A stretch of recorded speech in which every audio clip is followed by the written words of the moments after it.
Hello Zero Books readers, it's me again, Douglas Lane.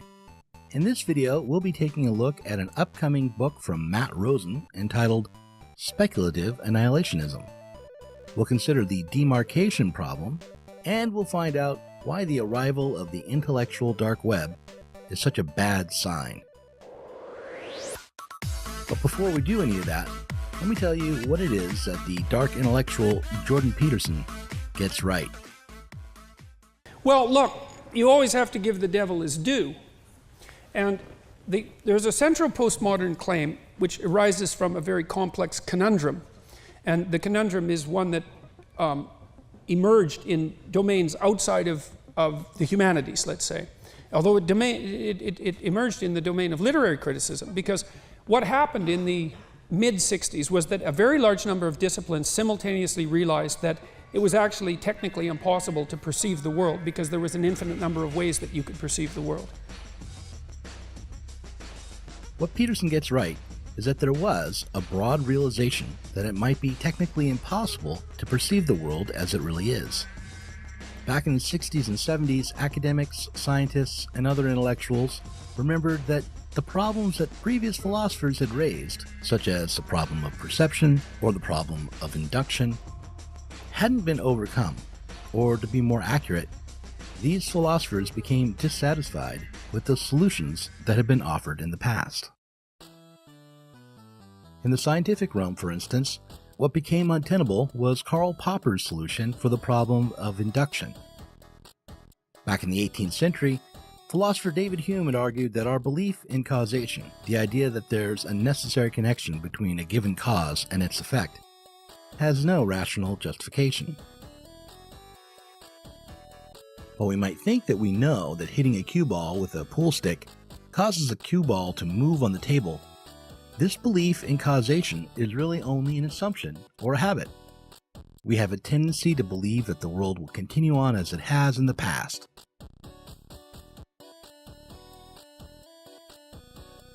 That the sun will rise in the morning, that when we press the button for our food pellet, we'll get our food. When we turn the knob for our shower water, we'll get scalded, and that when we hit the cue ball with our pool stick, the ball will move. What Hume pointed out is that we can't justify that assumption, or any of those assumptions. Just because we've seen something happen in a particular way in the past, that doesn't mean that the same thing will continue to happen in the same way in the future. Perception is not really, in my opinion, the main source of our knowledge. The role of perception is to inform us about a momentary situation in our environment. In the early 20th century, another philosopher named Karl Popper came along and argued that Hume had misunderstood what we are really doing when we come up with scientific theories about billiard balls and pool sticks, celestial bodies and their orbits, or shower stalls and water. According to Popper, a scientist who is attempting to verify a theory about any of these things isn't trying to justify the theory or to establish certain or true knowledge, but rather that scientific understanding works negatively. Rather than finding the correct explanation, the trick is to speculate about possible answers to problems like why the cue ball moves when you hit it, and then to go about finding problems with your speculations. The speculations that have the least obvious problems, that have been tested and not yet found to be false, are the ones that scientists continue to use and test. According to Popper, a theory which is not refutable by any conceivable event is non-scientific. Irrefutability is not a virtue of a theory, as people often think, but a vice. Every genuine test of a theory is an attempt to falsify it or refute it. Many in the scientific community embraced Popper. Sir Peter Medawar, a biologist who won the Nobel Prize for Medicine, once said that Popper was the greatest philosopher of science in history. However, there were also many who rejected his argument. And one of those philosophers who rejected falsification as the basis for scientific knowledge was Popper's own student, Imre Lakatos. Lakatos moved beyond Popper's idea that a theory was scientific if it could be falsified to his own idea that a theory was scientific if it progressed. Is then Popper's falsifiability criterion the solution to the problem of demarcating science from pseudoscience? No. For Popper's criterion ignores the remarkable tenacity of scientific theories. Scientists have thick skins. They do not abandon a theory because facts contradict it. They normally either invent some rescue hypotheses to explain what they then call a mere anomaly, and if they cannot explain the anomaly, they ignore it. What is then the hallmark of science? Do we have to capitulate and agree that the scientific revolution is just an irrational change in commitment? That it is a religious conversion? Tom Kuhn, a distinguished American philosopher of science, arrived at this conclusion after discovering the naivete of Popper's falsificationism. But if Kuhn is right, then there is no explicit demarcation between science and pseudoscience. There is no distinction between scientific progress and intellectual decay. There is no objective standard of honesty. But what criteria can he then offer to demarcate scientific progress from intellectual degeneration?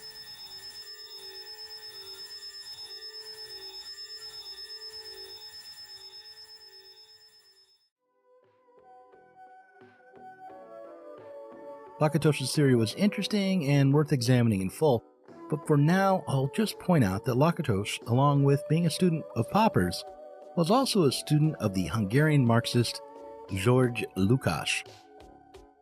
Lakatos' notion that scientific truths must progress and develop was, in a loose sense, a Marxist conception. However, it didn't take hold of the public imagination in quite the same way that Popper's notion had, and it was quick to be criticized by other philosophers of science with very different political agendas. For instance, the anarchist philosopher Paul Feyerabend was a friend to Lakatos, even though Feyerabend rejected the notion that science had a rational foundation at all. Here's a quote pulled from Feyerabend's Against Method that I found on Wikipedia. "Is it not possible, asked Kierkegaard, that my activity as an objective or critico-rational observer of nature will weaken my strength as a human being? I suspect the answer to many of these questions is affirmative, and I believe that a reform of the sciences that makes them more anarchic and more subjective, in Kierkegaard's sense, is urgently needed." Feyerabend, while critiquing Popper and Lakatos' attempt to shore up problems that emerged very early in the development of the project of empirical scientific reason, quoted the religious thinker Kierkegaard.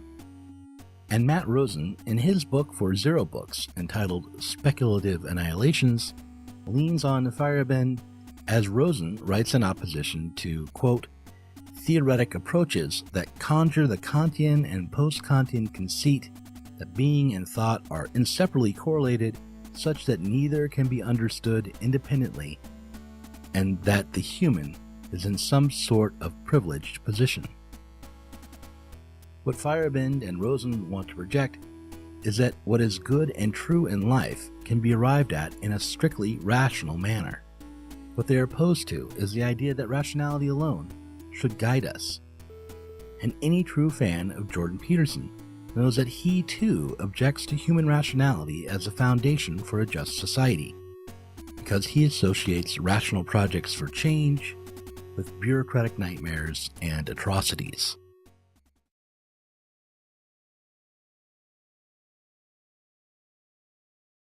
And that's what a totalitarian does. The totalitarian says, here's the damn theory, and it's exactly right, and you're going to act it out exactly. And if you don't, well, we've got some special treats in mind for you. Let me start again in order to make the point of this video clearer. Peterson is correct when he suggests that in the 60s and after, there has been a realization that our foundational beliefs are unsupported, and that we don't have any certain justification for our scientific methodologies or social practices. What Peterson gets wrong is his insistence that his own social crusade is not essentially working with many of the same presuppositions as a radical anarchist like Feyerabend.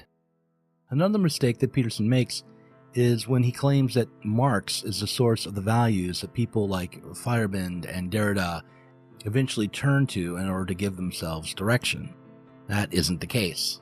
In fact, the egalitarianism, striving after emancipation, championing of diversity originate and developed out of the Enlightenment.